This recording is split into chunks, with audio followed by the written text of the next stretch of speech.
आप न्यूक्लियस की बात जब नहीं मनवाना है तो उसके एक्स्ट्रा आपको कुछ देना पड़ेगा ना। जैसे मान लीजिए ऑफिस में जब जाते हैं कहीं पे, वो अपने लिए कुछ काम करवाना होता है तो उसको कुछ देते हैं ना नीचे टेबल के नीचे से।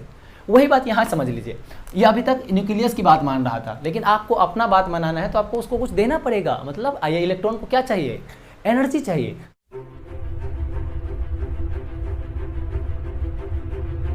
हेलो, मेरा नाम आशुतोष निराला है और मैं आप लोगों को फिजिक्स पढ़ाने वाला हूँ।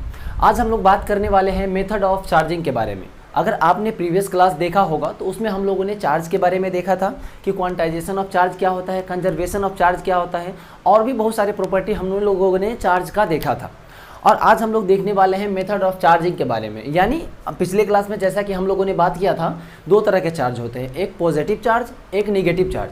और वहाँ पे हम लोगों ने ये समझा था कि पॉजिटिव चार्ज कब आएगा और निगेटिव चार्ज कब आएगा। ठीक है, उसी को आज हम लोग देखने वाले हैं कि वो पॉजिटिव चार्ज जो आया था और निगेटिव चार्ज जो आया था वो कब नहीं, अब कैसे आएगा। हम लोग अब वही रीजन समझेंगे कि किसी भी बॉडी पे जो पॉजिटिव और निगेटिव चार्ज आ रहा है वो आखिर किस तरह से आ रहा है ना। न्यूट्रल बॉडी, स्टार्टिंग में तो हम लोगों ने न्यूट्रल बॉडी लिया, फिर उस पर बोल दिया यार इस पॉजिटिव चार्ज हो गया या निगेटिव चार्ज हो गया।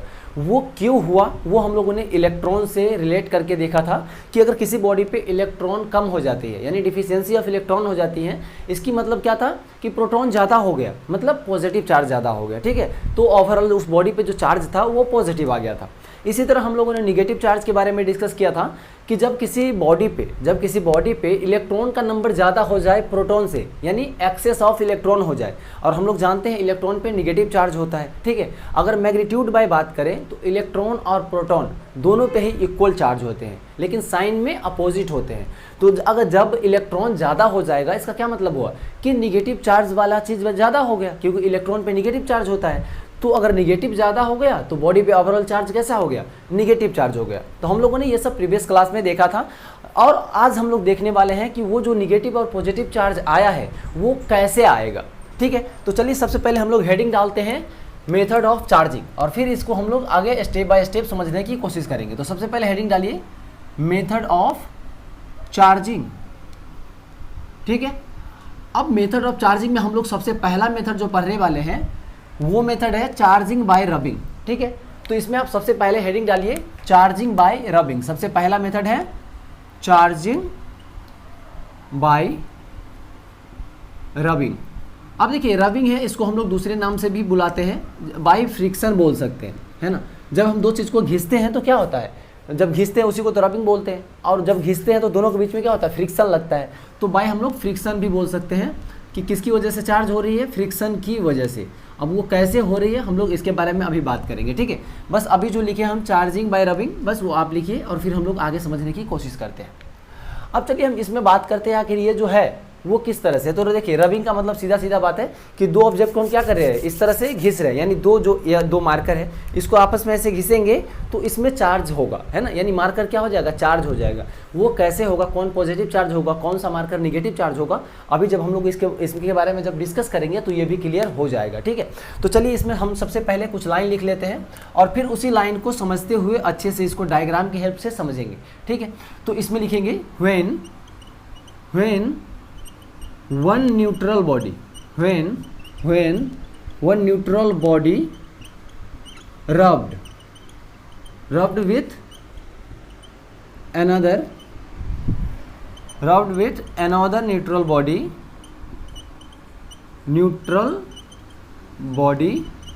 then some electrons transfer। देखिए हम क्या कह रहे हैं ना, यहाँ भी इलेक्ट्रॉन की बात कर रहे हैं और हम लोग फर्स्ट क्लास से बिल्कुल क्लियर हो चुके हैं कि इलेक्ट्रॉन की हम लोग बात क्यों करते हैं, क्योंकि ये ऑर्बिट में इलेक्ट्रॉन ही घूमता है जो बाहर होता है, तो इलेक्ट्रॉन ही निकलता है और इलेक्ट्रॉन ही ऐड होता है। ठीक है, तो यहाँ हम लोगों ने क्या लिखा, then some electron transfer from one body to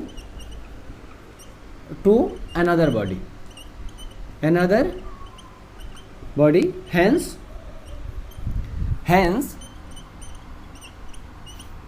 one body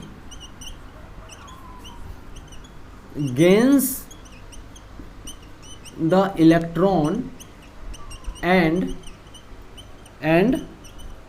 another lost the electron। आपस में देखिए अब क्या हो रही है, दो बॉडी आपस में घिसे जा रहे हैं। तो जो दो बॉडी को हम लोग घिसेंगे तो एक बॉडी अगर इलेक्ट्रॉन को गेन कर रहा है तो दूसरा क्या कर रहा होगा, लॉस कर रहा होगा, है ना, क्योंकि बॉडी तो दो ही है, तीसरी बॉडी तो आ नहीं रही है। तो एक लॉस करेगा तो दूसरा गेन करेगा, ठीक है। अब वो कौन लॉस करेगा कौन गेन करेगा वो डिपेंड करता है मटेरियल की प्रॉपर्टी पे, क्योंकि चार्ज जो होती है वो मटेरियल की प्रॉपर्टीज होती है। बस आप इसमें इतना याद रखिए कि एक बॉडी जो है वो इलेक्ट्रॉन लॉस करेगा, यानी एक बॉडी से इलेक्ट्रॉन निकल के दूसरे बॉडी पे चला जाएगा, जिसकी वजह से एक पे प्लस चार्ज आएगा एक पे माइनस चार्ज आ जाएगा, ठीक है। तो उसको हम और अच्छे से समझेंगे। इसके बाद फिर से लिखेंगे the body which gain the electron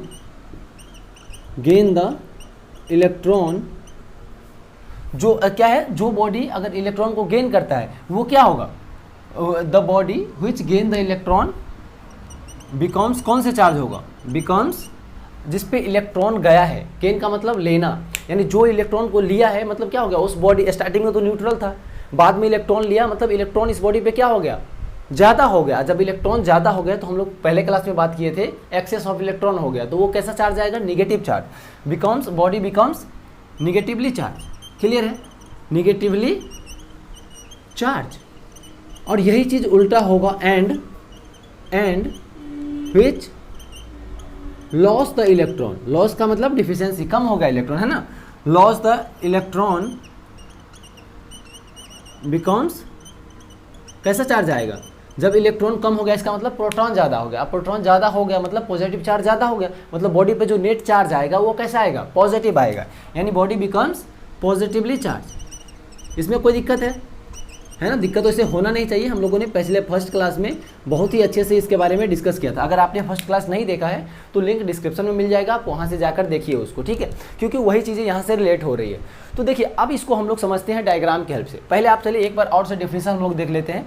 क्या है, हम लोगों ने दो न्यूट्रल बॉडी लिया, एक न्यूट्रल बॉडी को क्या कर रहे हैं, दूसरे न्यूट्रल बॉडी के साथ हम क्या कर रहे हैं, रब्ड कर रहे हैं, मतलब घिस रहे हैं। सिंपल, अगर आपको याद हो बचपन में हम लोग करते थे ना, पेन लेते थे, बाल में ऐसे ऐसे रगड़ते थे और फिर एक छोटे छोटे पेज का टुकड़ा लेके ऐसे चिपकाते थे।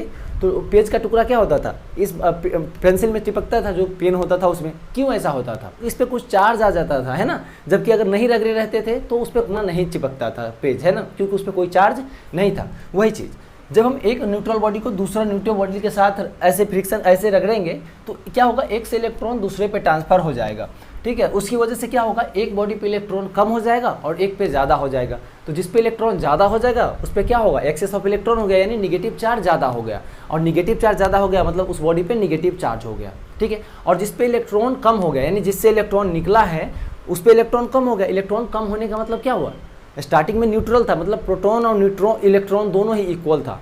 और जब इलेक्ट्रॉन बाहर निकल गए कुछ, मतलब प्रोटॉन ज़्यादा हो गया अब, और जब प्रोटॉन ज़्यादा हो गया मतलब पॉजिटिव चार्ज ज़्यादा हो गया, और पॉजिटिव चार्ज ज़्यादा हो गया मतलब बॉडी पे कैसा चार्ज, पॉजिटिव चार्ज, है ना। हम लोगों ने ये सब फर्स्ट क्लास में ही देखा था। तो वही चीज़ हम लोग यहाँ पे लैंग्वेज वाइज लिखे हैं, ठीक है।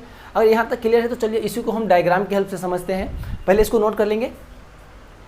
अब चलिए इसको हम डायग्राम बनाते हैं और फिर और भी अच्छे से इसको समझने की कोशिश करते हैं कि आखिर जो इलेक्ट्रॉन है वो किस तरह से ट्रांसफ़र हो रही है और किस तरह से इस पर चार्ज जो है वो आ रही है, क्योंकि हम लोगों को ये समझना बहुत ज़्यादा ज़रूरी हो जाती है।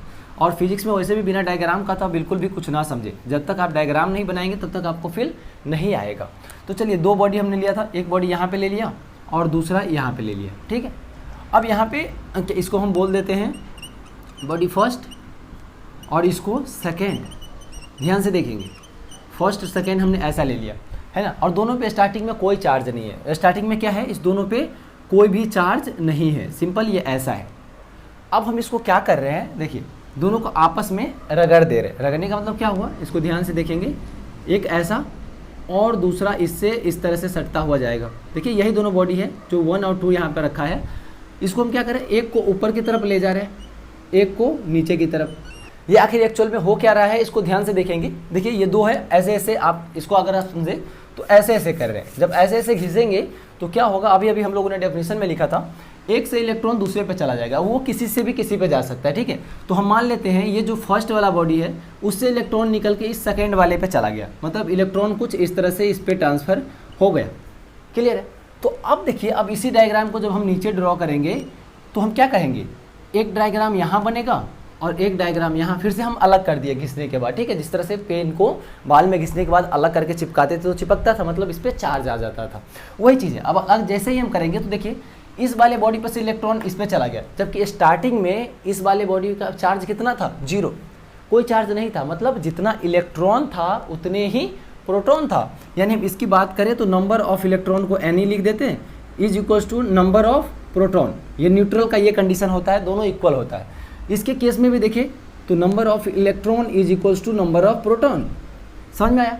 लेकिन जब यही चीज़ इसमें देखेंगे तो क्या होगा, इसको ध्यान से देखिए। अगर हम रगड़ने के बाद इस वाले कंडीशन में अगर बात करें तो इस पे इलेक्ट्रॉन कितनी हो जाएगी। अगर फर्स्ट कंडीशन की बात करेंगे तो number of electron is less than number of proton हो जाएगा। क्यों कम क्यों हो गया नंबर ऑफ इलेक्ट्रॉन? क्योंकि इस पे से इलेक्ट्रॉन इस पे चला गया, सिंपल सी बात है। तो इस पे जब इलेक्ट्रॉन आया है तो इस पे number of electron is greater than number of proton हो गया, है ना। और हम लोग ये जानते हैं जिस पे इलेक्ट्रॉन ज़्यादा होता है उस पे निगेटिव चार्ज ज़्यादा होता है, मतलब क्योंकि इलेक्ट्रॉन ज़्यादा है मतलब निगेटिव चार्ज ज़्यादा है, और निगेटिव चार्ज ज़्यादा है मतलब इस बॉडी पे कैसा चार्ज, निगेटिव चार्ज। यानी अगर हम बात करें इसकी तो इस बॉडी पे कैसा चार्ज आ जाएगा, निगेटिव चार्ज, और इस पर पॉजिटिव चार्ज। क्यों आया, समझ में आया? क्योंकि इस पर इलेक्ट्रॉन कम हो गई मतलब प्रोटॉन ज़्यादा हो गया। जब प्रोटॉन ज़्यादा हो गया मतलब पॉजिटिव चार्ज ज़्यादा हो गया। क्लियर है? नाम से भी आप देख सकते हैं, पी से प्रोटॉन, पी से पॉजिटिव। तो यहाँ से प्लस आ गया, यहाँ पे माइनस हो गया। तो इस तरह से आप देख सकते हैं जो बॉडी न्यूट्रल था वो बॉडी अब चार्ज हो चुका है, एक प्लस हो चुका है, एक माइनस चार्ज हो चुका है। तो यही इस तरह से हम लोग इसको रबिंग प्रोसेस के द्वारा इस तरह से बॉडी को चार्ज करते हैं। ये क्लियर है यहाँ तक? अगर यहाँ तक क्लियर है तो हम लोग चलिए इसी में सेकेंड मेथड देखते हैं और उसको भी इसी तरह से अच्छे से समझने की कोशिश करेंगे। तो आप हेडिंग डालेंगे सेकेंड पॉइंट और उसमें हम लोग देखेंगे चार्जिंग बाय कंडक्शन। अब इसमें हम लोग देखते हैं आखिर चार्जिंग बाय कंडक्शन क्या है और इसको भी अच्छे से समझने की कोशिश करेंगे। तो सबसे पहले आप हेडिंग डालिए charging by conduction. Charging by conduction. अब देखिए इसमें कंडक्शन के बारे में बात करें उससे पहले हमको कुछ चीज़ें समझना जरूरी हो जाता है, और वो कुछ चीज़ें क्या हैं उसके बारे में हम लोग बात कर लेते हैं।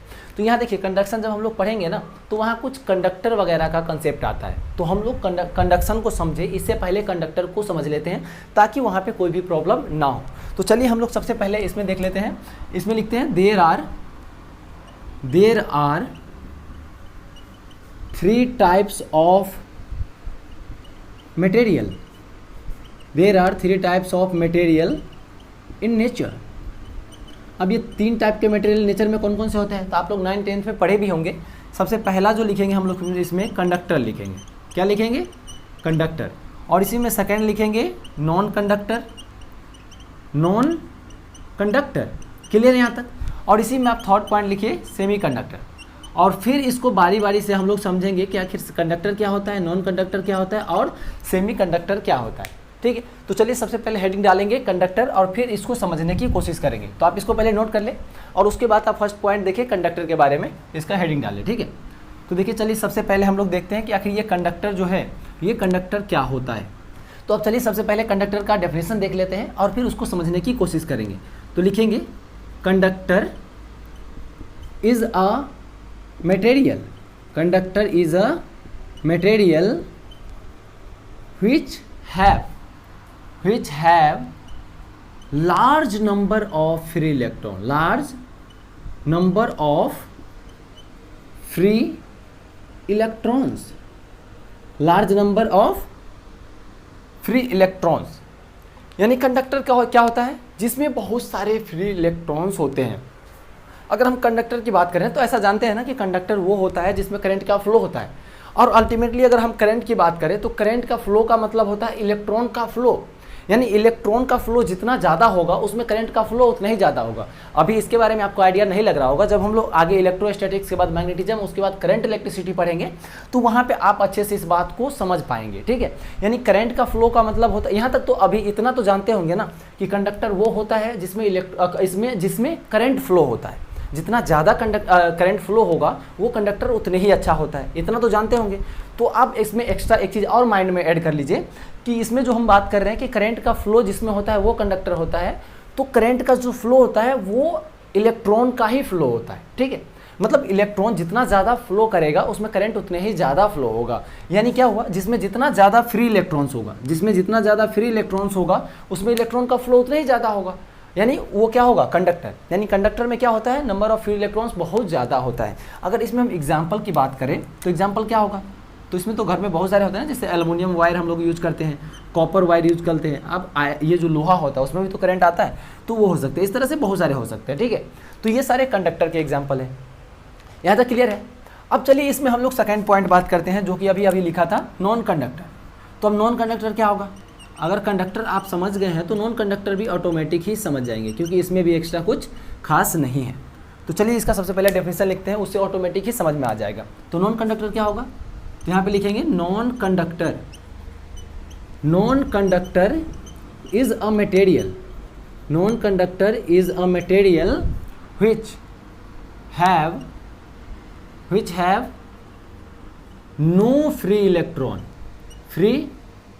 electrons, जिसमें कोई फ्री इलेक्ट्रॉन्स नहीं हो। यहाँ देखिए, यहाँ पे नो नहीं है ना, यहाँ नंबर है। आप इसको चाहे तो आप मिटा के लिख लें, नहीं तो पता चला यही नो समझ ले। यहाँ भी ये लार्ज नंबर था, है ना, large number of free electron. जबकि यहाँ पे क्या है, नो फ्री इलेक्ट्रॉन्स, यानी जिसमें फ्री इलेक्ट्रॉन्स नहीं हो। और अभी अभी हम बात किए हैं जो करंट का फ्लो होता है वो आखिर क्या है, फ्लो ऑफ इलेक्ट्रॉन्स तो है। और जिसमें मान लीजिए फ्री इलेक्ट्रॉन ही नहीं है तो इलेक्ट्रॉन क्या उसमें फ्लो होगा, नहीं होगा ना, इलेक्ट्रॉन्स तो है ही नहीं, तो फ्लो कैसे होगा। तो जब इलेक्ट्रॉन का फ्लो नहीं होगा यानी इसमें कोई करंट फ्लो नहीं होगा। जब करंट फ्लो नहीं होगा उसको नॉन कंडक्टर बोलते हैं।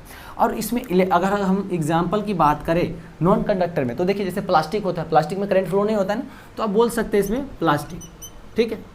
जिस तरह से कह सकते हैं एक लकड़ी जो होता है, सूखी हुई जो लकड़ी होती है वो भी होती है नॉन कंडक्टर, क्योंकि उसमें भी कोई करंट फ्लो नहीं होता है।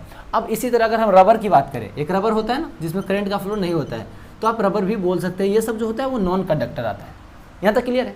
इसको पहले नोट कर लीजिए और ध्यान से समझिए। अगर कोई दिक्कत है तो उसको ध्यान से देखिए, समझ में आ जाएगा। हम लोग हर एक पॉसिबल छोटी सी छोटी डाउट को भी यहाँ पे क्लियर करते हुए चल रहे हैं। जो भी डाउट हो सकता है उस सबको हम डिस्कस करते हुए चल रहे हैं। आई होप तो इसके बाद आप लोगों को कोई भी डाउट आना नहीं चाहिए, ठीक है। फिर भी आप इसको देखिए ध्यान से और समझिए इसको ध्यान से। अब चलिए इसी में हम लोग देखते हैं थर्ड पॉइंट के बारे में, जो कि अभी अभी लिखा था हम लोग, सेमीकंडक्टर। अब सेमीकंडक्टर क्या होता है ना, और उसका एग्जाम्पल्स क्या है उसको अभी अभी हम लोग देखेंगे और उसको समझेंगे। तो चलिए सबसे पहले हम लोग हेडिंग डालेंगे थर्ड पॉइंट, सेमी कंडक्टर। कौन सा कंडक्टर, सेमी कंडक्टर। अब देखिए नाम से ही लग रहा है ना, क्या नाम से लग रहा है, सेमी कंडक्टर। अब देखिए नाम से आप क्या समझ सकते हैं, सेमी है यानी होगा भी और नहीं भी होगा, यानी थोड़ा होगा थोड़ा नहीं होगा, यानी सेमी सेमी है, यानी थोड़ा कंडक्टर भी होगा और थोड़ा नॉन कंडक्टर भी होगा। उसी को हम लोग बोलेंगे सेमी कंडक्टर। तो इसका चलिए सबसे पहले हम लोग डेफिनेशन लिख लेते हैं। डेफिनेशन के बाद ऑटोमेटिक सब चीज़ें क्लियर होने लगती हैं। तो यहाँ पे लिखेंगे semi conductor is a material, semi conductor is a material which have free electrons but less in number, यानी फ्री इलेक्ट्रॉन्स तो होंगे पर बहुत कम अमाउंट में होंगे। और बहुत कम अमाउंट में जब फ्री इलेक्ट्रॉन्स है यानी फ्लो ऑफ इलेक्ट्रॉन्स जो होगा वो थोड़ा थोड़ा होगा, मतलब थोड़ा थोड़ा ही करंट पास होगा। तो उसी को हम लोग बोलते हैं सेमी कंडक्टर, ठीक है। इसमें एग्जांपल्स जो आते हैं उसको आप नोट कर लेंगे। वो सिलिकॉन होता है, सिलिकॉन जिसको SI बोलते हैं केमिस्ट्री में, है ना। और एक होता है जर्मेनियम जिसको हम लोग शॉर्टकट में क्या लिखते हैं, GE। क्लियर है। इसी तरह और भी होते हैं, तो आप इसको इस दोनों एग्जाम्पल को लिख लेंगे। तो यहाँ तक क्लियर है कि सेमी कंडक्टर क्या होता है, कंडक्टर क्या होता है और नॉन कंडक्टर क्या होता है। अब देखिए हम लोग को ये आइडिया लग चुका है कि कंडक्टर और नॉन कंडक्टर और सेमी कंडक्टर क्या है। अब हम लोग इसके जिसके लिए हम लोग ये टॉपिक लिखे हैं, हमारा जो मेन जो टॉपिक था वो कंडक्शन था, क्योंकि हम लोग यहाँ मेथड चार्जिंग का मेथड देख रहे हैं कि किसी भी बॉडी को किस तरह से चार्ज किया जाता है। तो ये कंडक्शन क्या है, अब इसको समझते हैं। तो चलिए अब कंडक्शन के बारे में बात कर लेते हैं, जिसके लिए हम लोगों ने ये हेडिंग डाला था, है ना। इस हेडिंग में यूज होने वाला था ये 3 पॉइंट, कंडक्टर, नॉन कंडक्टर और सेमी कंडक्टर, इसलिए हम लोगों ने पहले इसको देख लिया है। अब चलिए बेसिक बात करते हैं एक कंडक्शन के बारे में कि आखिर कंडक्शन किस तरह से वर्क करता है। तो चलिए यहाँ पे लिख लीजिए कंडक्शन, ठीक है। अब इसको हम लोग डायग्राम के हेल्प से समझेंगे। आप डायग्राम की हेल्प से कैसे समझेंगे वो अभी समझ में आ जाएगा। देखिए मान लीजिए हमारे पास एक कोई बॉडी है, ठीक है, ये कोई बॉडी है जिस पे मान लेते हैं प्लस चार्ज पहले से है। क्या है इस पे? प्लस चार्ज है। और एक दूसरा बॉडी यहाँ लेते हैं जिस पे कोई चार्ज नहीं है, यानी इस पे कोई चार्ज नहीं है, चार्ज जीरो है, मतलब न्यूट्रल है। ठीक है, हम क्या कर रहे हैं, एक वायर यहाँ से ला रहे हैं और इस तरह से कुछ दूसरे इस तरह से, ये वायर जो होगा कंडक्टिंग वायर होगा, यानी कंडक्टिंग वायर का मतलब इससे करंट फ्लो हो सकता है। ठीक है, यानी इलेक्ट्रॉन्स फ्लो हो सकता है इस वायर से। और ये जो है वो स्विच है, स्टार्टिंग में यहाँ ओपन है, ध्यान से देखेंगे ये क्या है, ओपन है। अब देखिए यहाँ पे जो हम डिस्कस करने वाले हैं, आप घर में इसको बहुत बार देखे होंगे, ये चीज़ आपको अच्छे से ये समझ में आएगा आखिर कंडक्शन का मतलब क्या है। ध्यान से देखिए, आपको याद है बहुत पहले, अब तो चलिए बिजली वगैरह नहीं करती है, जब पहले जब बिजली नहीं हुआ करती थी, बहुत पहले की बात है ना, अब बहुत पहले की बात है, मतलब वो 1960-55 की बात नहीं है, तब तो हम भी नहीं थे, है ना, मतलब बहुत पहले, मतलब 8-10 साल पहले की अगर बात करें तो वहाँ पे क्या होता था, लाइट बल्ब जो है वो बैटरी पे हम लोग घर में जलाते थे। और वहाँ पे क्या होता था, कुछ दिन जलाने के बाद बैटरी डिस्चार्ज हो जाता था, जिसको हम लोग लेके दुकान में जाते थे और फिर दुकानदार को देते थे, वो कुछ टाइम बाद हमको फिर बैटरी वापस कर देता था, तो हम फिर से बल्ब जला पा रहे थे, यानी बैटरी को हमको चार्ज करके वापस देता था। तो आप कभी ये सोचे हैं, आखिर हम दुकानदार को जो देते हैं बैटरी, वो ऐसा बैटरी के साथ ऐसा क्या कर देता है यार कि फिर से चार्ज हो जाता है, कुछ तो करता होगा ना। तो यहाँ देखिए, यहाँ जो हम प्रोसेस पढ़ेंगे, कुछ यही प्रोसेस टाइप का वो दुकानदार आपके बैटरी के साथ करता है, जिसकी वजह से आपका बैटरी चार्ज हो जाता है। यहाँ तक क्लियर है? और फिर आपको बैटरी वापस कर देता है। तो वो किस तरह से वर्क करेगा आप यहाँ से ध्यान से देखेंगे। यहाँ इसके बारे में लिख देंगे, ये कैसा बॉडी है, चार्ज बॉडी है ना, ये पहले से चार्ज था। ठीक है, अब देखिए इसको हम जैसे ही क्या करेंगे, इस स्विच को जब जैसे ही कनेक्ट करेंगे, तो आप इसको ध्यान से समझिएगा। ये जैसे कि चार्जेबल था, ये पूरा स्टार्टिंग में इस पर चार्ज था, कुछ इस तरह से पॉजिटिव चार्ज मान लेते हैं। और फिर इसको हमने क्या किया, एक वायर की हेल्प से एक दूसरा जिस पे चार्ज नहीं था, इसके साथ कनेक्ट कर दिया इस तरह से। ठीक है, अब ये स्विच जो है, इसको हम क्या कर रहे हैं, इस बार क्लोज कर दे रहे हैं, इस तरह से स्विच को क्लोज कर दिया। यहाँ तक क्लियर है? अब जैसे ही इसको ध्यान से देखिएगा, जैसे ही स्विच क्लोज करेंगे, इस पे जितना इलेक्ट्रॉन था, है ना, यानी इसी को हम ऐसा लिख सकते हैं, देखिए हाँ, इसी वाले चलिए डायग्राम में इसको लिख के समझ लेते हैं। इस पे नंबर ऑफ इलेक्ट्रॉन्स क्या होगा, कम होगा प्रोटॉन से कि ज़्यादा होगा, कम होगा ना, क्यों, क्योंकि इस पे पॉजिटिव चार्ज है, मतलब प्रोटॉन ज़्यादा है, तो पॉजिटिव चार्ज होगा, ये हो गई। अगर इस बॉडी पे कोई चार्ज नहीं है, इसका मतलब क्या हुआ, इस पे जितना नंबर ऑफ इलेक्ट्रॉन्स है उतने ही नंबर ऑफ प्रोटॉन्स भी है। क्लियर है यहाँ तक? अब इसको ध्यान से आगे देखिए, जैसे ही स्विच को कनेक्ट करेंगे, तो हम लोग बहुत बार इस पॉइंट को बारे में बात भी किए होंगे, है ना, 9th-10th में भी इसको पढ़ाया जाता है कि कोई भी चीज़ हाई कॉन्सेंट्रेशन से लो कॉन्सेंट्रेशन की तरफ जाता है, यानी जिधर ज़्यादा होगा उधर से ही तो कम की तरफ जाएगा। तो आप इस दोनों को ध्यान से देखिए, इस पे इलेक्ट्रॉन क्या था, इलेक्ट्रॉन कम था, पर इस पे इलेक्ट्रॉन प्रोटॉन दोनों इक्वल था। तो यहाँ पे तो इक्वल है, पर यहाँ प्रोटॉन ज़्यादा है, इलेक्ट्रॉन कम है। तो जब इस पे इलेक्ट्रॉन कम था, तो इस पे इलेक्ट्रॉन, इसके कंपेयर में इस पे इलेक्ट्रॉन ज़्यादा था, बिल्कुल ज़्यादा था। तो जैसे ही इलेक्ट्रॉन ज़्यादा है, तो मतलब इलेक्ट्रॉन इस पे क्या होगा, इस तरफ से इस तरफ इस तरह जाने लगेगा। इधर इलेक्ट्रॉन इसके कंपेयर में क्या है, ज़्यादा है। जब ज़्यादा है तो इलेक्ट्रॉन ज़्यादा से कम की तरफ जाना शुरू होगा, तो इलेक्ट्रॉन इस वाले बॉडी से इधर आना शुरू हो जाएगा। कुछ समझ में आ रहा है? तो देखिए, जैसे इलेक्ट्रॉन इस पे से कुछ देर तक कनेक्ट रखेंगे, ऐसा तो नहीं कि दुकानदार हमेशा बैटरी कनेक्ट करके ही रखता है अपने पास, नहीं रखता ना, वो पहले कनेक्ट करता है कुछ देर, फिर छुड़ा देता है, फिर आपको दे देता है। वही चीज़ समझिए, कुछ देर हम ऐसे करके हम क्या किए, इसको कनेक्ट कर दिए, और उसके बाद हम इसको क्या किए, फिर से डिसकनेक्ट कर दिए। तो आप इसको फिर से डिसकनेक्ट कर लीजिए। देखिए ये दो बॉडी इस तरह से, ये बॉडी ये हो गया ये, और वायर को फिर से हम स्विच को क्या कर दिए, डिसकनेक्ट कर दिए। ये स्विच है, इसको डिसकनेक्ट। अब ध्यान से देखिए, इस पे से कुछ इलेक्ट्रॉन इस पे आ चुका है, मतलब इस वाले बॉडी पे अब प्रेजेंट की अगर हम बात करें, तो number of electron less than number of proton हो गया। अगर इसके बारे में ये क्लियर हो चुका है, तो चलिए हम इस बॉडी के बारे में बात कर लेते हैं कि इसके साथ क्या हुआ होगा।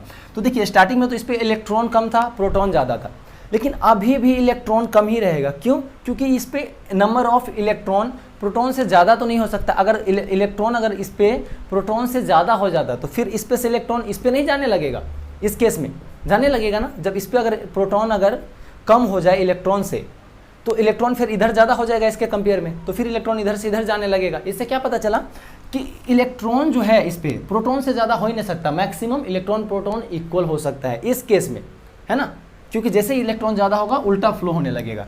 तो इस केस में तो हम देख लिए इलेक्ट्रॉन कम हो गया, क्यों? क्योंकि इस पे से इलेक्ट्रॉन कुछ इस पे आ गए।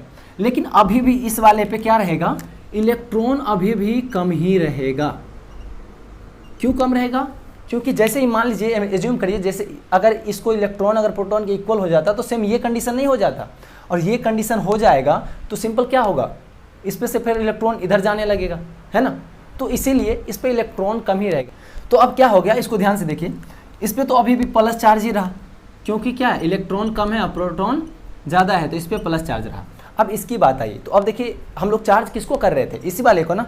तो अब इस पे क्या हुआ, इलेक्ट्रॉन कम हो गया, मतलब प्रोटॉन ज़्यादा हो गया। प्रोटॉन पे होता है पॉजिटिव चार्ज, और जब पॉजिटिव चार्ज वाला ज़्यादा है मतलब इस पे नेट चार्ज क्या आएगी, पॉजिटिव। तो देखिए ध्यान से, जिस बॉडी को हम कनेक्ट किए थे अब हम इस केस में डिस्कनेक्ट कर दिए हैं, पर इस पे चार्ज कैसा आ गया है, पॉजिटिव, यानी बॉडी क्या हो चुका है, बॉडी चार्ज हो चुका है। तो ये है हमारा पूरा प्रोसेस कंडक्शन का। कंडक्शन इस तरह से काम करता है, ठीक है। इसको ध्यान से देखिए और समझिए।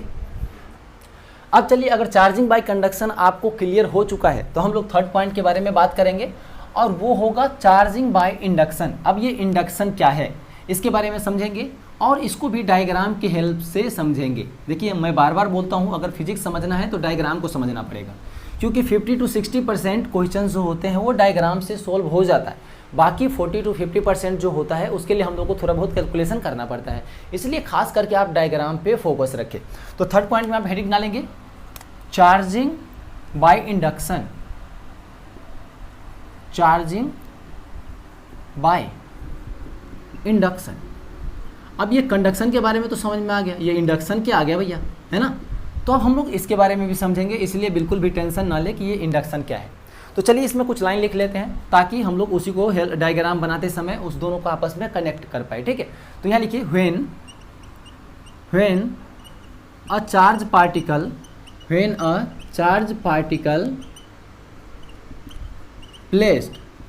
placed near to the conductor. When charge particle placed near to the conductor, then some charge induced on the surface of conductor. ये क्या हो गया भैया, कैसे कंडक्टर पे चार्ज आ गया? तो हम लोग उसको डायग्राम से हेल्प से समझेंगे कि आखिर ये जो आया है some charge induce on the conductor surface of conductor, इसका क्या मतलब है ना। ये इंड्यूस का क्या मतलब आ गया, यही तो समझना है, इंडक्शन ही तो समझना है बेसिकली। तो चलिए डायग्राम बनाते हैं फिर समझते हैं। तो इसमें क्या था डायग्राम में कि एक कोई बॉडी है, एक कोई कंडक्टर है, बेसिकली ये कंडक्टर है, ठीक है। ये क्या है, कंडक्टर, इसको आप लिख लेंगे। और एक हमने क्या किया है, एक चार्ज पार्टिकल को, यहाँ ध्यान से देखिए, यहाँ लिखा हुआ है चार्ज पार्टिकल। तो एक चार्ज पार्टिकल को इसके पास में रख रहे हैं, चार्ज पार्टिकल प्लेस्ड नियर, है ना, नियर टू द कंडक्टर। तो कंडक्टर के पास हम क्या रख रहे हैं, एक चार्ज पार्टिकल जिसपे चार्ज होगा, ठीक है, चार्ज पार्टिकल। अब देखिए चार्ज निगेटिव भी हो सकता है, पॉजिटिव भी हो सकता है, तो इस पर मान लेते हैं प्लस क्यू चार्ज है। सेम इसी तरह चलिए हम लोग दूसरा एक डायग्राम बनाते हैं जिसमें एक चार्ज पार्टिकल रखेंगे जिसपे निगेटिव चार्ज होगा। तो ये मान लीजिए ये कंडक्टर है, और इसके बगल में हम लोगों ने क्या रखा है, एक चार्ज पार्टिकल जिस पे चार्ज, इसमें क्या रखेंगे, निगेटिव, यानी ये है चार्ज पार्टिकल। इसको ध्यान से देखेंगे, इस पे कितना चार्ज है, माइनस क्यू। तो ऐसा अगर होता है तो इस कंडक्टर पे कुछ चार्ज इंड्यूस हो जाता है, ठीक है। तो वो क्या है, किस तरह से इंड्यूस होता है, इसी को हम लोग इसमें समझने वाले हैं। तो देखिए हम लोग इस बात को बहुत बार डिस्कस किए हैं कि अगर कोई न्यूट्रल बॉडी है, ठीक है, अगर चार्ज जीरो है, इसका मतलब क्या हुआ, अगर Q अगर जीरो है इसका मतलब ये नहीं है कि इस पर, हाँ चलिए वो तो ठीक है, इस पर कोई चार्ज नहीं है, लेकिन अगर इसी को हम इंडिविजुअल अगर ध्यान से समझे तो क्या कह सकते हैं कि जितना प्लस चार्ज होगा, यानी जितना इलेक्ट्रॉन होगा उतने ही प्रोटॉन होगा, है ना। यानी जितना प्लस निगेटिव चार्ज है मतलब इलेक्ट्रॉन है, उतने ही पॉजिटिव चार्ज यानी प्रोटॉन है। तो जब जितना निगेटिव है उतने ही पॉजिटिव है, तो नेट क्या हो गया, जीरो, क्योंकि ये चार्ज जो होता है स्केलर क्वांटिटी होता है, तो दोनों को ऐड कर देंगे नेट में, तो जीरो। अब यहाँ पे ध्यान से समझिए, हमने क्या बोला है अभी कि जितना इलेक्ट्रॉन है उतने ही प्रोटॉन है।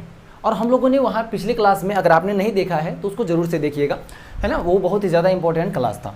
तो यहाँ हम लोगों ने देखा है वहाँ पे कि सेम चार्ज जो होता है एक दूसरे को रिपेल करता है, और अपोजिट चार्ज एक दूसरे को अट्रैक्ट करता है। ठीक है, तो यहाँ ध्यान से देखिए, इस पे हमने अभी भी बोला कि जितना प्लस होगा उतने ही माइनस भी होगा। ठीक है, तो इस तरह से प्लस माइनस इस तरह से डिस्ट्रीब्यूटेड है इसके सरफेस में। मान लीजिए कंडक्टर है, इस तरह से डिस्ट्रीब्यूटेड है। अब ये सेम केस है, जितना निगेटिव है उतना ही पॉजिटिव है, नेट जीरो हो गया, जैसा कि ये है, ये कंडक्टर है। तो इसी को आप इससे रिलेट करिए, यहाँ पे क्या है, प्लस चार्ज, और हम अभी भी बोले हैं जो अपोजिट चार्ज एक दूसरे को अट्रैक्ट करता है और सेम चार्ज एक दूसरे को रिपेल करता है। तो यहाँ देखिए ये प्लस चार्ज है, तो ये प्लस चार्ज है, तो इस पे जो भी ये यहाँ इस पे जो प्लस माइनस था, तो ये प्लस क्या करेगा, इस पे जहाँ जहाँ निगेटिव होगा उसको अपनी तरफ खींच लेगा, अपोजिट चार्ज को अट्रैक्ट करेगा। यानी जितने भी इस पे निगेटिव चार्ज होगा वो इसकी तरफ आ जाएगा, है ना।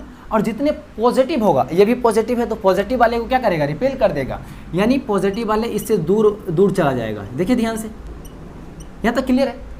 देखिए अभी भी अगर हम इस पे बात करेंगे तो नेट चार्ज अभी भी जीरो है, पर इस राइट साइड वाले सरफेस की अगर हम बात करेंगे तो राइट साइड वाला सरफेस पॉजिटिवली चार्ज हो जाएगा और लेफ्ट वाला सरफेस निगेटिवली चार्ज हो जाएगा। वो किस तरह से हुआ हम लोगों ने देखा है। अब चलिए इस केस में बात कर लेते हैं। फिर इसको देखिए, नेट चार्ज जीरो है, मतलब जितना निगेटिव है उतना ही पॉजिटिव है, यानी जितना इलेक्ट्रॉन है उतने ही प्रोटॉन है। तो अब देखिए यहाँ निगेटिव चार्ज क्या करेगा, इलेक्ट्रॉन को यानी निगेटिव चार्ज को अपने से दूर रखेगा, अपने से रिपेल करेगा, क्योंकि सेम चार्ज एक दूसरे को रिपेल करता है। और ये निगेटिव चार्ज इस प्रोटॉन को यानी पॉजिटिव चार्ज को अपनी तरफ अट्रैक्ट करेगा। क्यों, क्योंकि ये माइनस है, ये प्लस है, और अपोजिट चार्ज एक दूसरे को अट्रैक्ट करता है। तो ये निगेटिव चार्ज क्या करेगा, इस पर जितना भी पॉजिटिव चार्ज होगा उसको अपनी तरफ ले आएगा खींच के, है ना, उसको अट्रैक्ट कर देगा, और जितने भी निगेटिव चार्ज होगा उसको रिपेल करके अपने से दूर कर देगा। देखिए इस राइट साइड वाले सरफेस जो है वो पॉजिटिवली चार्ज हो चुका है, निगेटिवली चार्ज हो चुका है, और ये जो लेफ्ट वाला सरफेस है वो पॉजिटिवली चार्ज हो चुका है। तो सरफेस की अगर बात करें तो देखिए ये जो कंडक्टर था, जो स्टार्टिंग में कोई भी चार्ज इस पर नहीं था, अब इसका राइट सरफेस क्या पॉजिटिव चार्ज और लेफ्ट सरफेस निगेटिव, जबकि अगर निगेटिव चार्ज रखेंगे तो लेफ्ट वाला क्या होगा, पॉजिटिव, राइट वाला निगेटिव। क्यों पॉजिटिव निगेटिव हो रहा है, हम लोगों ने अट्रैक्शन और रिपल्सन वाला कंसेप्ट से देखा है। यहाँ तक क्लियर है, यही कंसेप्ट था। अगर ये डायग्राम आपको क्लियर हो चुका है तो समझिए ये बिल्कुल भी आपका क्लियर हो चुका है। ठीक है, अगर ये क्लियर हो चुका है तो चलिए हम लोग इसी में अब फोर्थ पॉइंट के बारे में डिस्कस करते हैं, और फिर उसको भी इससे भी बेहतरीन तरीके से समझने की कोशिश करेंगे। ठीक है, देखिए हम लोग कोशिश करेंगे हर एक चीज़ को समझने की, क्योंकि अगर आप रटने जाएंगे ना तो बहुत सारा नहीं रट पाएंगे। चलिए कुछ हद तक तो आप रट भी लेंगे, पर हमेशा आप नहीं रट पाइएगा, और एग्जाम में जब जाइएगा तो वहाँ बहुत सारा कन्फ्यूजन हो जाएगा जब आप समझे नहीं रहेंगे। इसलिए आप फिजिक्स को हमेशा समझने में विश्वास रखिए कि जब आप समझेंगे तभी आपसे फिजिक्स बनेगा, नहीं तो नहीं बनेगा। ऐसा समझने में रखिए, है ना। और एक बार आपको समझने में आदत लग जाए ना तो फिर आप बिना समझे मानेंगे नहीं, फिजिक्स इतना अच्छा लगने लगेगा आपको समझने में, क्योंकि ये चीज़ें रियल लाइफ से रिलेटेड हो रही है।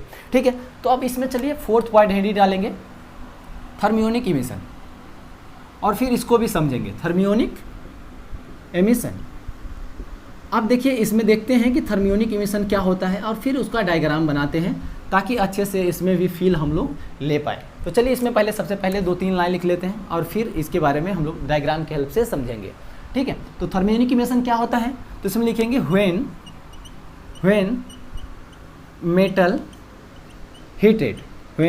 Metal heated at very high temperature.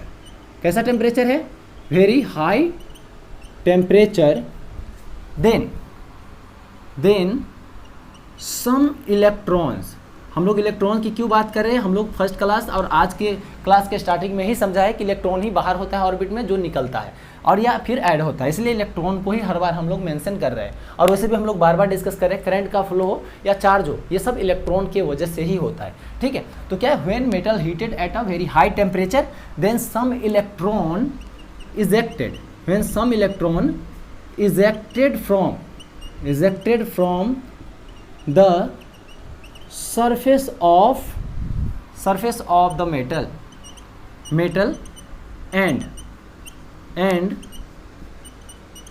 metal becomes positively charged। अब ये देखिए किस तरह से चार्ज हो रही है, उसको हम लोग अभी डायग्राम की हेल्प से बहुत ही अच्छे से समझेंगे। ठीक है, तो देखिए इसको अब समझने के लिए हम लोग क्या करेंगे, सबसे पहले तो एक मेटल सरफेस बनाएंगे, जैसा कि डेफिनेशन में यहाँ लिखा हुआ है, व्हेन अ मेटल है ना हीटेड। तो सबसे पहले एक मेटल बनाइए, ये हो गई। इसको हम क्या कर रहे हैं, बहुत ज़्यादा टेम्परेचर पे। कैसा होना चाहिए टेम्परेचर? बहुत ज़्यादा। अगर कम टेम्परेचर होगा तो वैसा कुछ नहीं होगा जैसा अभी हम लोग पढ़ने वाले हैं। यानी ये अभी जो हम लोग यहाँ पे डायग्राम बनाएंगे वो होने के लिए टेम्परेचर का होना बहुत ज़्यादा ज़रूरी है, ठीक है। तो यहाँ मान लीजिए ये मेटल है जिसको हम लोग एक बहुत हाई टेम्परेचर पर क्या कर रहे हैं, हीट कर रहे हैं। ये मान लीजिए हीटर है, ठीक है, ये है हीटर जिसको हम बहुत हाई टेम्परेचर पे हीट कर रहे हैं। और जैसे ही इसको हीट करेंगे, तो पिछले क्लास में भी डिस्कस किया था, चलिए इस बार फिर से हम फटाफट कर लेते हैं। ये मान लीजिए न्यूक्लियस है, इसको चारों साइड क्या है, ये ऑर्बिट है जिसमें कौन होगा, इलेक्ट्रॉन्स होंगे, बिल्कुल इलेक्ट्रॉन्स होंगे। मान लीजिए ये इलेक्ट्रॉन रहा, ये इलेक्ट्रॉन, ये इलेक्ट्रॉन, अंदर वाला ऑर्बिट में भी इस तरह से कुछ इलेक्ट्रॉन। अब ये हीट जैसे ही कर रहे हैं, हीट देने का मतलब क्या होता है, एनर्जी दे रहे हैं। और अगर मान लीजिए इलेक्ट्रॉन, आप अगर घर में बैठे हुए, आपके पास एनर्जी नहीं है तो चुपचाप बैठे रहेंगे। लेकिन आपको भरपेट अगर खाना खिला दिया जाए, आपको अच्छा खासा ड्रिंक दे दिया जाए, एनर्जी ड्रिंक है ना, तो क्या आप घर में बैठे रहेंगे? नहीं ना, आप कहीं रोड पे कहीं लफवागिरी करने के लिए निकल जाएंगे, मतलब बेसिकली जो भी करने के लिए, लेकिन आप रोड पे निकल जाएंगे, यानी रूम में आप बैठे नहीं रहेंगे, आपके पास जब एनर्जी आ जाएगा। तो सेम चीज़ इलेक्ट्रॉन के साथ भी होता है। इलेक्ट्रॉन भले ही इसमें घूम रहा है, लेकिन जैसे ही हीट दिए, हीट का मतलब क्या हुआ, इसमें हम एनर्जी दे दिए। हीट का मतलब हुआ एनर्जी, हीट एक एनर्जी होता है। तो जैसे ही इलेक्ट्रॉन को एनर्जी देंगे, क्या होगा, इलेक्ट्रॉन के पास एनर्जी आ जाएगा। एनर्जी जैसे ही आएगा तो ये ऑर्बिट में बोलेगा अब यार तुम्हारा बात थोड़ी मानेंगे, है ना, ये न्यूक्लियस का सुनेगा ही नहीं। ये क्या करेगा, खटाक से बाहर निकल जाएगा और यहाँ से निकल के बाहर चला जाएगा, फ्री हो जाएगा, है ना। मतलब इलेक्ट्रॉन क्या हुआ, एनर्जी लेने के बाद बाहर निकल गए। तो सेम यहाँ पे भी वही होगा। इलेक्ट्रॉन क्या है, इसके सरफेस से क्या होगा, इस तरह से जैसे ही हीट मिलेगा इलेक्ट्रॉन को, वो हीट लेने के बाद इस सरफेस में रुकेगा ही नहीं। और वो क्यों नहीं रुकेगा, यहाँ पे हम लोग समझे, जैसे ही एनर्जी देंगे ये बाहर चला जाएगा। और इस अगर जैसे ही बाहर गया, तो अब देखिए ध्यान से, इसी को अगर हम न्यू डायग्राम की हेल्प से अगर समझना चाहे तो देखिए ये मेटल, अब फाइनल मेटल ये रहा, ठीक है, जहाँ पे number of electron is less than number of proton हो चुका है। क्यों हो चुका है, क्योंकि इसमें देखिए बहुत सारे इलेक्ट्रॉन्स जो है वो बाहर निकल चुका है हीट की वजह से। तो स्टार्टिंग में इस पर ये न्यूट्रल था, मतलब चार्ज जीरो था, मतलब जितना इलेक्ट्रॉन था उतना ही प्रोटॉन था। लेकिन जब कुछ इलेक्ट्रॉन बाहर निकल गए तो यहाँ पे क्या हो जाएगा, इलेक्ट्रॉन प्रोटॉन से कम हो जाएगा। यहाँ तक क्लियर है। जैसे ही प्रोटॉन ज़्यादा हो गया, इसका मतलब पॉजिटिव चार्ज ज़्यादा हो गया, और पॉजिटिव चार्ज ज़्यादा हो गया तो इस पर कैसा चार्ज, पॉजिटिव चार्ज। यहाँ तक क्लियर है। तो इलेक्ट्रॉन जैसे ही बाहर निकला तो इस पर पॉजिटिव चार्ज आ जाएगा, क्योंकि प्रोटॉन ज़्यादा हो गया और प्रोटॉन पे होता है पॉजिटिव चार्ज, इसलिए इस बॉडी पे नेट चार्ज क्या आया, पॉजिटिव। यहाँ तक क्लियर है कि थर्मियोनिक इमिशन क्या होता है। अगर थर्मियोनिक इमिशन पता हो गया, ठीक है, तो चलिए हम लोग अब बात करते हैं इसके 5th पॉइंट के बारे में, जिसको लिखेंगे और बहुत ही अच्छे से डायग्राम के हेल्प से इसको भी समझेंगे। तो आप 5th पॉइंट में हेडिंग डालेंगे फोटो इलेक्ट्रिक एमिशन। कौन सा एमिशन, फोटो इलेक्ट्रिक एमिशन। अब देखिए यहाँ पे बात आती है फोटो इलेक्ट्रिक की, तो हम लोग फोटो इलेक्ट्रिक इफेक्ट 10th में थोड़ा बहुत पढ़ते हैं, है ना, जहाँ पे हम लोग देखते हैं फोटोन्स वगैरह का वहाँ कुछ यूज हुआ था। तो यहाँ पे भी सेम वही चीज़ है, कुछ भी अलग नहीं है। यानी फोटो इलेक्ट्रिक एमिशन में हम लोग बात करेंगे कुछ लाइट के एनर्जी से रिलेटेड। वो कैसे, तो चलिए सबसे पहले इसमें हम कुछ लाइन लिख लेते हैं। When high frequency light incident on the metal, then some electron gains energy from the light and come out from the metal surface and metal becomes positively charged। अब यहाँ पे देखिए, यहाँ पे भी सेम ऐसे ही कुछ है जो अभी से पहले हम लोगों ने थर्मियोनिक इमिशन में पढ़ा था। तो मेटल कैसा चार्ज हो गया, पॉजिटिव चार्ज। वो कैसे हो गया हम लोग इसको अभी समझेंगे, ठीक है। तो देखिए जैसा डेफिनेशन में लिखा हुआ है, हाई फ्रीक्वेंसी, जिस तरह से वहाँ हाई टेम्परेचर था, यहाँ पे क्या है, हाई फ्रीक्वेंसी। अगर लो फ्रीक्वेंसी रहेगा तो ऐसा कुछ नहीं होगा, ठीक है। ये प्रोसेस होने के लिए हाई फ्रीक्वेंसी का होना बहुत ज़्यादा जरूरी है। तो चलिए सबसे पहले हम लोग क्या करेंगे, एक मेटल लेंगे। क्या लेंगे, मेटल, और जिस पे हम लोग क्या करेंगे, लाइट को इस तरह से इंसिडेंट करवाएंगे, जिसकी फ्रीक्वेंसी क्या है, बहुत ज़्यादा है। ये है लाइट, ठीक है, जिसको हम इस पर इंसिडेंट करवा रहे हैं मेटल पे। अब इसकी फ्रीक्वेंसी बहुत ज़्यादा है, तो और हम लोगों ने क्या और आगे क्या लिखा हम लोगों ने कि some electron gains energy from the light, और हम लोग जानते हैं लाइट में फोटोन होता है जिसके पास एनर्जी होता है, ठीक है। और जैसे इसका जिस तरह से हमने बोला हीट देने का मतलब क्या हुआ, इलेक्ट्रॉन को एनर्जी दे रहा है, हीट एनर्जी। उसी तरह लाइट जब हाई फ्रीक्वेंसी से यहाँ आएगी, इसका मतलब ये हुआ कि ये लाइट में एनर्जी होता है जिसको इस मेटल में जो इलेक्ट्रॉन है, स्टार्टिंग में इस मेटल पे क्या था, जितना इलेक्ट्रॉन था उतने ही प्रोटॉन था। क्यों? क्योंकि इस पर चार्ज 0 है, ठीक है। तो यहाँ देखिए इसमें इलेक्ट्रॉन है, तो इलेक्ट्रॉन क्या करेगा, लाइट से कुछ एनर्जी गेन कर लेगा, जैसा कि यहाँ लिखा हुआ है। और जैसे इसके पास एनर्जी हो जाएगा तो फिर ये बात मानेगा क्या न्यूक्लियस का, इसका न्यूक्लियस का अभी भी चपरासी नहीं ना बन के रहेगा, इसका नहीं ना घूमेगा न्यूक्लियस के चारों साइड, नहीं घूमेगा, क्योंकि अब क्या है, इसके पास एनर्जी है। तो जैसे ही एनर्जी मिलेगा वो बाहर चला जाएगा, यानी मेटल सरफेस से बाहर निकल जाएगा। तो यहाँ पे अगर हम बात करें तो यहाँ पे क्या हुआ, इलेक्ट्रॉन्स इस मेटल सरफेस पे इस तरह से, जिस तरह से थर्मियोनिक इमिशन में हम लोगों ने देखा था इलेक्ट्रॉन्स बाहर निकल रहे थे, यहाँ पे भी इलेक्ट्रॉन्स बाहर निकल जाएंगे इस मेटल से। तो जैसे इलेक्ट्रॉन्स बाहर निकलेंगे उसके बाद क्या होगा, अगर इस मेटल को हम इस तरह से ड्रॉ करें तो इससे कुछ इलेक्ट्रॉन्स बाहर निकल चुका है इस लाइट की वजह से, जो कि इसमें एनर्जी था उसको एब्जॉर्ब करके ये क्या हुआ, इलेक्ट्रॉन बाहर निकल गया। तो अब फाइनल इस पे इलेक्ट्रॉन क्या हो गए, number of electron less than number of proton. इसका मतलब हुआ प्रोटॉन ज़्यादा है, मतलब पॉजिटिव चार्ज ज़्यादा है, और पॉजिटिव चार्ज ज़्यादा है इसका मतलब क्या हुआ, इस बॉडी पे नेट चार्ज पॉजिटिव है। तो यहाँ समझ में आया किस तरह से ये मेटल पॉजिटिवली चार्ज हो गया, क्योंकि यह सिंपल सा कंसेप्ट था, लाइट हाई फ्रीक्वेंसी के था, इसके पास कुछ एनर्जी था, जिस तरह से थर्मियोनिक इमिशन में पढ़ा था। और हम लोगों ने वहाँ पे ये भी देखा था कि जब इलेक्ट्रॉन को एनर्जी देते हैं तो वो एनर्जी को लेता है और फिर वहाँ से भाग जाता है, जहाँ घूम रहा होता है वहाँ से निकल जाता है।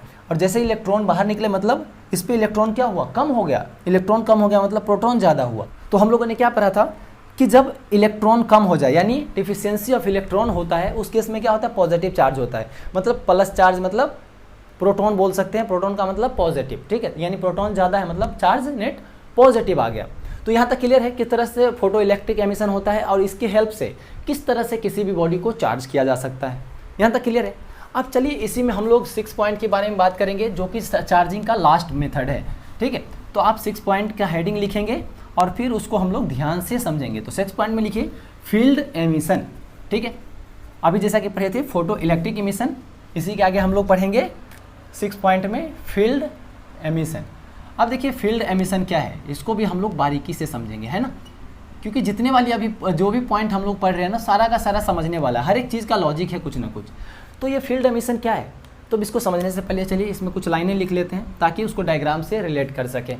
तो फील्ड एमिशन में लिखेंगे व्हेन हाई मैग्नीट्यूड। देखिए हाई टर्म का यूज बहुत हो रही है, अगर कम रहेगी तो ऐसा कुछ नहीं होगा, है ना। जो भी हम अभी चार्जिंग प्रोसेस पढ़ रहे हैं, चार्ज कर रहे हैं ना किसी भी चीज़ को, यानी इलेक्ट्रॉन को हम निकालने की काम कर रहे हैं, और इलेक्ट्रॉन को निकालेंगे तो कुछ मेहनत तो लगेगा। क्यों? क्योंकि न्यूक्लियस इसको रोटेट करवा रहा था। अब न्यूक्लियस की बात जब नहीं मनवाना है तो उसके एक्स्ट्रा आपको कुछ देना पड़ेगा। जैसे मान लीजिए ऑफिस में जब जाते हैं कहीं पे, तो अपने लिए कुछ काम करवाना होता है तो उसको कुछ देते हैं ना, नीचे टेबल के नीचे से। वही बात यहाँ समझ लीजिए, ये अभी तक न्यूक्लियस की बात मान रहा था, लेकिन आपको अपना बात मनाना है तो आपको उसको कुछ देना पड़ेगा। मतलब ये इलेक्ट्रॉन को क्या चाहिए, एनर्जी चाहिए, तो आप एनर्जी दे दिए, जैसे वो फ्री हो गया फिर वो यहाँ से बाहर निकल जाएगा, आपका बात मान गया, है ना। वो न्यूक्लियस का बात आप नहीं मानेगा, सेम वही चीज़ है। तो बहुत ज़्यादा होना पड़ेगा, है ना, क्योंकि घूस तो जानते ही है, 1-2 रुपये में तो काम नहीं चलता, कुछ देना ही पड़ता है। तो सेम यही चीज़ है यहाँ पे। तो यहाँ पे क्या हुआ, when high magnitude electric field when high magnitude electric field placed near to the metal, then some electrons come out from the metal surface। क्या हो गया, कुछ इलेक्ट्रॉन्स बाहर आ गए, एंड मेटल बिकम्स, कौन सा चार्ज हो जाएगा, मेटल बिकम्स पॉजिटिवली चार्ज। जैसा कि अभी हम लोगों ने दो मेथड में पढ़ा था, थर्मियोनिक इमिशन में और फोटो इलेक्ट्रिक इमिशन में, पॉजिटिवली चार्ज, ठीक है। अब ये किस तरह से काम करेगा इसको हम लोग अच्छे से समझेंगे। तो चलिए सबसे पहले हम क्या करते हैं, ये जहाँ पे लिखा high magnitude electric field placed near to the conductor metal, है ना, नियर टू द मेटल, तो हम लोग इसको ड्रॉ करते हैं। मान लीजिए ये कोई मेटल है, ठीक है, इस तरह से, ये क्या है, इस तरह से मान लीजिए ये कोई मेटल है, और इसमें हम इसके बगल में हम क्या कर रहे हैं, हाई मैग्नीट्यूड इलेक्ट्रिक फील्ड रख रहे हैं। क्लियर। अब जैसे ही हाई मैग्नीट्यूड इलेक्ट्रिक फील्ड रखेंगे तो चलिए इसको हम लोग कुछ न्यूटन्स लॉ वाले कंसेप्ट से रिलेट करते हैं, ताकि आपको ये भी चीज़ अच्छे से समझ में आ जाए कि किस तरह से इलेक्ट्रॉन इसमें से बाहर निकल रहा है और इस वाले बॉडी पे यानी मेटल पे किस तरह से पॉजिटिव चार्ज आ रहा है और ये चार्ज हो जा रहा है। तो देखिए हम लोगों ने पढ़ा था न्यूटन्स लॉ में बहुत पहले, अगर आपने पढ़ा होगा, है ना, एनएलएम जब पढ़ते हैं 11th, वैसे भी तो कोरोना ने खा गया होगा, लेकिन फिर भी इतना बहुत बेसिक आइडिया तो होगा ही। तो मान लीजिए किसी बॉडी का जब मास m होता है, एक्सेलरेशन जब a होता है, तो इस बॉडी पे जो फोर्स लगता है वो कितना लगता है, m × a। उसी तरह इलेक्ट्रोस्टैटिक्स में हम लोग आगे पढ़ेंगे जब हम कूलम्ब्स लॉ पढ़ेंगे तब, ठीक है। लेकिन चलिए यहाँ पे समझना जरूरी है, इसलिए थोड़ी बहुत बातें कर लेते हैं। मान लीजिए ये कोई चार्ज है जिस पे चार्ज कितना है, +q, समझ में आ रहा है क्या है, +q, और इस पे इलेक्ट्रिक फील्ड मान लीजिए इस चार्ज पे E है। तो इस केस में जो यहाँ फोर्स लगता है ना, इसको हम बोलते हैं इलेक्ट्रिक फोर्स, और वो आता है Q × E। अब ये किधर लग रहा है, जिधर इलेक्ट्रिक फील्ड की डायरेक्शन है। क्यों, क्योंकि ये +q था, यहीं पे अगर -q होता, अगर ये -q होता और इलेक्ट्रिक फील्ड की डायरेक्शन इधर ही होता, ठीक है, तो इस पे इलेक्ट्रिक फोर्स इसके उल्टा लगता। जब यानी प्लस चार्ज था तो उधर ही फोर्स लगेगा जिधर इलेक्ट्रिक फील्ड होता है, और जब चार्ज माइनस हो तो फोर्स उधर लगता है जिधर इलेक्ट्रिक फील्ड की डायरेक्शन ना हो, यानी इधर इलेक्ट्रिक फील्ड से तो इसके उल्टा लगेगा फोर्स, क्योंकि यहाँ पे माइनस आ जाएगा, ठीक है, -q × E, ऐसा बोल सकते हैं। यानी माइनस मत लगाइए, क्योंकि माइनस तो डायरेक्शन बता दिया, जो कि ऑलरेडी हम पहले बोल चुके हैं, उल्टा की तरफ लग रहा है, ठीक है, ये हो गई। तो अब ध्यान से देखिए हम लोग क्या बोले, इस पर जो इनिशियली क्या है, ये मेटल, इस पर 0 चार्ज है, यानी इस पर जितना इलेक्ट्रॉन है उतने ही प्रोटॉन है। आप चाहे तो उसको लिख ले ताकि चीज़ें अच्छे से समझ में आपको आ जाए। तो number of electrons is equal to number of proton. क्यों, क्योंकि इस पर नेट चार्ज 0 है, इलेक्ट्रॉन पे नेगेटिव होता है, प्रोटॉन पे पॉजिटिव होता है, नेट 0 हो गया। अब इस पर क्या है, इलेक्ट्रॉन भी है, प्रोटॉन, भले ही 0 चार्ज है लेकिन इलेक्ट्रॉन प्रोटॉन दोनों ही तो है। तो क्या होगा, इलेक्ट्रिक फील्ड जैसे इस पर अप्लाई करेंगे तो प्रोटॉन, इस पर ध्यान से देखिए, हम प्रोटॉन की बात क्यों नहीं कर रहे, क्योंकि प्रोटॉन न्यूक्लियस में होता है जो कि बाहर नहीं निकलेगा। जैसे अब ऑर्बिट बना के हम लोग बात किए थे, हमेशा इलेक्ट्रॉन को ही ऐड करेंगे या फिर वहाँ से निकालेंगे, ठीक है, क्योंकि इलेक्ट्रॉन ही बाहर होता है। जैसा कि हम लोगों ने पिछले वीडियो में भी बात किया था कि जो अगर मान लीजिए आप घर के अंदर है, आपका दोस्त गेट पे है, तो पहले कौन निकलेगा रूम में से, जो गेट पे है आपका दोस्त वही निकलेगा ना। तो उसी तरह इलेक्ट्रॉन बाहर ऑर्बिट में होता है, इसीलिए वही बाहर निकलता है, ठीक है। तो उसी चीज़ को हम यहाँ पे रिलेट करेंगे। देखिए ये इलेक्ट्रिक फील्ड है बहुत हाई मैग्नीट्यूड का, इसको हम लोग बोलेंगे इलेक्ट्रिक फील्ड है ये, ई से उसको हम लोग डिनोट करते हैं। आगे हम लोग इसी चैप्टर में पढ़ने वाले हैं, है ना, इलेक्ट्रिक फील्ड के बारे में। तो यहाँ देखिए अभी जैसा कि हम लोगों ने समझा था यहाँ पे, तो इस पे क्या है, इलेक्ट्रॉन है। अब इलेक्ट्रॉन पे माइनस चार्ज होता है, ध्यान रखेंगे, माइनस चार्ज। अब यहाँ इलेक्ट्रिक फील्ड किस डायरेक्शन में है, राइट डायरेक्शन में। और हम लोगों ने देखा है कि जब चार्ज माइनस हो और इलेक्ट्रिक फील्ड हो इस तरह से, तो फोर्स इलेक्ट्रिक फील्ड के उल्टा डायरेक्शन में लगता है। तो यहाँ देखिए इस पर इलेक्ट्रॉन्स होंगे, ऐसा समझिए, इलेक्ट्रॉन्स होंगे, इस पर होंगे ना, मेटल में इलेक्ट्रॉन्स बिल्कुल होंगे। तो अब इलेक्ट्रिक फील्ड इस डायरेक्शन में है, तो इस पे इलेक्ट्रॉन पे माइनस चार्ज होता है, तो इस पे फोर्स किधर लगेगा, इस डायरेक्शन में लगेगा। देखिए ध्यान से, यहाँ से हम लोग समझे, फोर्स उल्टा इलेक्ट्रिक फील्ड के डायरेक्शन के उल्टा क्यों लगा, क्योंकि इलेक्ट्रॉन पे नेगेटिव चार्ज है, इसलिए फोर्स इलेक्ट्रिक फील्ड के अपोजिट डायरेक्शन में लगेगा। अब यहाँ देखिए इलेक्ट्रिक फील्ड क्या था, बहुत ज़्यादा था, यहाँ देखिए हाई मैग्नीट्यूड लिखा हुआ है। तो जब बहुत ज़्यादा फोर्स लगेगा तो क्या करेगा, इलेक्ट्रॉन को ये मेटल से बाहर निकाल देगा, और जैसे ही मेटल से बाहर निकलेगा तो इस पे फाइनली होगा क्या, इस मेटल पे, इस केस में अगर हम बात करें तो अब इलेक्ट्रॉन, बताइए इसको ध्यान से, अब नंबर ऑफ इलेक्ट्रॉन्स क्या हो गए, प्रोटॉन से कम हो गए। क्यों, क्योंकि इस इलेक्ट्रिक फील्ड की वजह से कुछ इलेक्ट्रॉन मेटल से बाहर निकल चुका है, मतलब इसमें प्रोटॉन अब ज़्यादा हो चुका है इलेक्ट्रॉन से, और प्रोटॉन ज़्यादा है मतलब पॉजिटिव चार्ज ज़्यादा है, ठीक है, और पॉजिटिव चार्ज ज़्यादा है मतलब इस बॉडी पे कौन से चार्ज है, पॉजिटिवली चार्ज है। क्लियर यहाँ तक? तो यहाँ तक समझ में आया किस तरह से हम बॉडी को किस तरह से चार्ज कर रहे हैं। हम लोगों ने यही 6 मेथड देखा है, जिसमें सबसे पहला मेथड किस मेथड के बारे में बात किया था, चार्जिंग बाय रबिंग, या जिसको बाय फ्रिक्शन बोला था। फिर सेकंड मेथड में हम लोगों ने देखा था चार्जिंग बाय कंडक्शन, जिसमें हम लोग कंडक्टर, नॉन कंडक्टर और सेमी कंडक्टर के बारे में बात किया था। फिर हम लोग थर्ड पॉइंट के बारे में बात किया था, चार्जिंग बाय इंडक्शन, ठीक है। फिर हम लोगों ने थर्मियोनिक इमिशन के बारे में बात किया था, फोटो इलेक्ट्रिक इमिशन की बात किया था, और फिर 6 पॉइंट में हम लोग फील्ड इमिशन के बारे में बात किया, और हर एक चीज़ को डायग्राम से, हर एक पॉसिबल डाउट को क्लियर करते हुए यहाँ पे समझे हैं कि किसी भी बॉडी को किस तरह से चार्ज किया जाता है। आई होप कि अब आप लोगों को इसमें बिल्कुल भी दिक्कत नहीं होगा कि किसी भी बॉडी को किस तरह से चार्ज किया जाता है। हम लोग डेफिनेशन के साथ साथ डायग्राम की हेल्प से भी समझे हैं, है ना। सिंपल सा कंसेप्ट यही है। इलेक्ट्रॉन प्रोटॉन को देखिए, जो ज़्यादा है वो चार्ज आ जाएगा। इलेक्ट्रॉन अगर ज़्यादा होता मतलब निगेटिव चार्ज ज़्यादा हो गया तो इस पर निगेटिव चार्ज, लेकिन यहाँ पे क्या है, प्रोटॉन ज़्यादा है। अब प्रोटॉन ज़्यादा है तो हम लोग जानते हैं प्रोटॉन पे कौन सा चार्ज होता है, पॉजिटिव। तो प्रोटॉन पे जब पॉजिटिव चार्ज होता है तो इस पर नेट चार्ज क्या आ जाएगा, पॉजिटिव, क्योंकि प्रोटॉन ज़्यादा है। ठीक है, तो यहाँ तक सारा कंसेप्ट क्लियर है। फर्स्ट क्लास और सेकेंड क्लास से हम लोगों ने जितना भी थ्योरेटिकल पार्ट था उसको अच्छे से समझ लिया है। अब इसी को यूज करते हुए हम लोग आगे समझेंगे और नेक्स्ट क्लास में बात करेंगे चार्ज डेंसिटी के बारे में, जहाँ पे चार्ज डेंसिटी को हम लोग बहुत ही बारीकी से समझेंगे। क्यों? क्योंकि आगे हम लोग न्यूमेरिकल करने वाले हैं और उस न्यूमेरिकल में उस चार्ज डेंसिटी और अभी तक जो भी हम लोगों ने कंसेप्ट पढ़ा है उसका ही यूज होने वाला है। इसीलिए अभी तक 2 क्लास किया है और उसके बाद चार्ज डेंसिटी हम लोग नेक्स्ट क्लास में करने वाले हैं। इसको समझना बहुत ही ज़्यादा इंपॉर्टेंट हो जाएगा, तब आपको आगे की चीज़ें बहुत ही अच्छे तरीके से क्लियर हो जाएगा।